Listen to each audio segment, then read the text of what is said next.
بسم اللہ الرحمن الرحیم۔ یہ اس دور کا واقعہ ہے جب برصغیر پر انگلستان کی حکومت تھی۔ ایک انگریز تاجر روزانہ مسجد میں آیا کرتا تھا۔ وہ جب مسجد میں آتا بڑے شوق سے وضو کرتا، انکساری سے نماز پڑھتا، بہت دیر تک سجدے میں گرا رہتا اور ایسی محویت کے ساتھ دعا کرتا کہ پاس بیٹھے لوگ بھی اس کے سوز و گداز کو محسوس کرتے تھے۔ ناظرین کرام، ایک دن مسجد کے امام صاحب نے پوچھا، آپ کے قبول اسلام کا سبب کیا ہے؟ تو انگریز نے جواب دیا کہ نماز کی کشش میرے قبول اسلام کی وجہ بنی۔ امام صاحب نے پوچھا، مگر نماز تو آپ نے قبول اسلام کے بعد پڑھی ہوگی؟ اس نے جواب دیا، نہیں، نماز قبول اسلام سے پہلے بھی پڑھتا تھا، میں نے اسلام تو بعد میں قبول کیا ہے۔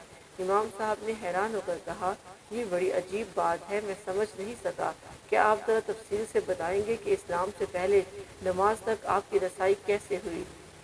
انگریز نے کہا، میرے قبول اسلام کا واقعہ یقیناً بڑا عجیب ہے۔ وہ اس طرح سے کہ 1912 میں مشرقی افریقہ میں برطانوی علاقہ کینیا میں آباد ہوا اور وہاں میں نے ایک بڑا کاروبار سیٹ کر لیا۔ پروٹسٹنٹ عیسائی تھا اور اپنے عقیدے میں بہت سخت تھا۔ حضرت عیسیٰ علیہ السلام کے پیغام پر حد درجہ مطمئن تھا۔ اگرچہ کاروبار میں میرے وقت کا بڑا حصہ بیرون ممالک کے سفر میں گزرتا تھا، لیکن کاروبار کی سخت مصروفیت بھی مجھے جلسوں کی شرکت سے باز نہ رکھتی تھی۔ انجیل کا ایک نسخہ ہر وقت میرے ساتھ ہوتا تھا اور میرا یہ ایمان تھا کہ میری روح کا زیور یہی ہے۔ اسی دوران میں نے وہاں پہلی مرتبہ اسلام کی تاریخی جگہوں کی سیر کی۔ میں دریا نیل دیکھ کر فرعون کی حالت اور حضرت موسیٰ علیہ السلام کے واقعہ سے آگاہ ہوا۔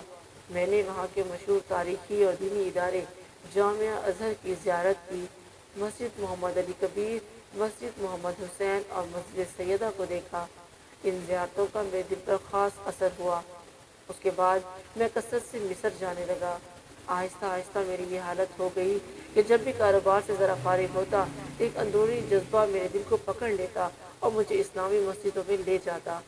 میں وہاں خدا پرستی کی کچھ ایسی دل نواز کیفیتیں دیکھتا تھا کہ جن سے دل کبھی سیر نہ ہوتا تھا۔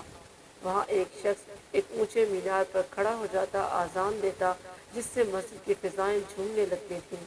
اس کے بعد امیر اور غریب، گورے اور کالے، چھوٹے اور بڑے مسجد میں داخل ہوتے اور جوتے اتار کر ننگے پاؤں پانی کے حوض کے گرد بیٹھ جاتے۔ پھر یہ لوگ اپنا ہاتھ منہ کئی مرتبہ دھو کر صاف کر لیتے۔ اس کے بعد سب لوگ قطار بنا کر مسجد کے اندر بیٹھ جاتے۔ اس کے بعد اقامت کہی جاتی اور تمام حاضرین نہایت ہی ادب اور وقار سے صفیں بنا لیتے۔ یہ منظر دیکھ کر مجھے میدان جنگ کی منظم اور مرتب صفیں یاد آ جاتی۔ پھر نماز شروع ہو جاتی اور تمام مسجد میں ہیبت و جلال اور سکون کی کیفیت چھا جاتی۔ پھر دل کو چھو لینے والے رکوع و سجود کے مناظر میری آنکھوں کو دیکھنے کے لیے ملتے تھے۔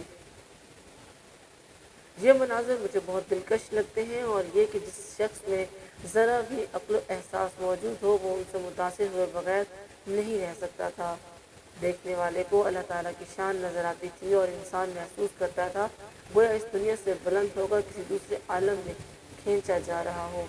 سچ پوچھیے، نماز کی دلکشی اور جاذبیت کا اثر گویا جادو کی طرح میرے دل پر اثر انداز ہو رہا تھا اور نماز کے عمل کی خوشنمائی نے میرے دل کو ہر روز مسجدوں میں لے جانے لگا تھا۔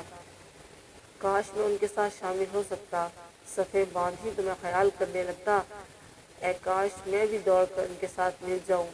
جب وہ سجدے میں گر پڑتے تو میرا دل بیٹھ جاتا کہ میں ان کے ساتھ کیوں شامل نہیں۔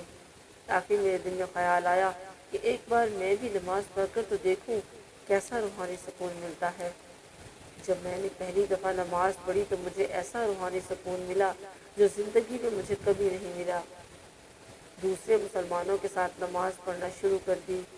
اب میں مسجد میں خوشی کے ساتھ داخل ہوتا تھا، لیکن جب نماز کے بعد واپس لوٹتا تو محسوس کرتا تھا کہ گویا دوسروں کا دامن مراد پھولوں سے بھرا ہے اور میرا دامن خالی ہے۔ اسلام کی کشش میرے دل میں بننے لگی اور میرے آبائی عقائد میں ذوف آنا شروع ہو گیا۔ میں اکثر دل کے چین کو شکوک کے کانٹوں سے پاک کرنے کی کوشش کرتا تھا، لیکن میری یہ تمام کوششیں بیکار تھیں۔ مجھ پر حضرت محمد صلی اللہ علیہ وآلہ وسلم کے دینی علوم کی خواہش غالب آ گئی اور اب میں مطالعہ اسلام کے لیے بہت بے چین ہو گیا۔ میں اسلامی تعلیمات کا بڑے غور سے مطالعہ کرنے لگا۔ آخر میں نے یہ فیصلہ کیا کہ مجھے عربی زبان ضرور سیکھنی چاہیے۔ اس دھن میں کئی سال بیت گئے۔ جس قدر اسلام کے متعلق میری بحث و تحقیق کا سلسلہ بڑھتا چلا گیا، اسی قدر میری روحانی پیاس بڑھتی چلی گئی۔ آخرکار میں پوری طرح اسلام کی طرف مائل ہو گیا۔ ایک دن میں نے اذان سنی، ناگہاں کسی چیز نے میرے دل کو کھینچا۔ میں امام صاحب کے پاس گیا اور کلمہ پڑھ کر مسلمان ہو گیا۔ اب میں پوری طور سے مسلمان ہوں اور میری رائے ہے کہ کوئی دین اور مذہب اسلام کا مقابلہ نہیں کر سکتا۔ اسلام ہی سچا مذہب ہے اور سچائی کبھی چھپ نہیں سکتی۔ انشاءاللہ وہ وقت دور نہیں جب پوری دنیا پر اسلام ہی غالب ہوگا۔ انشاءاللہ۔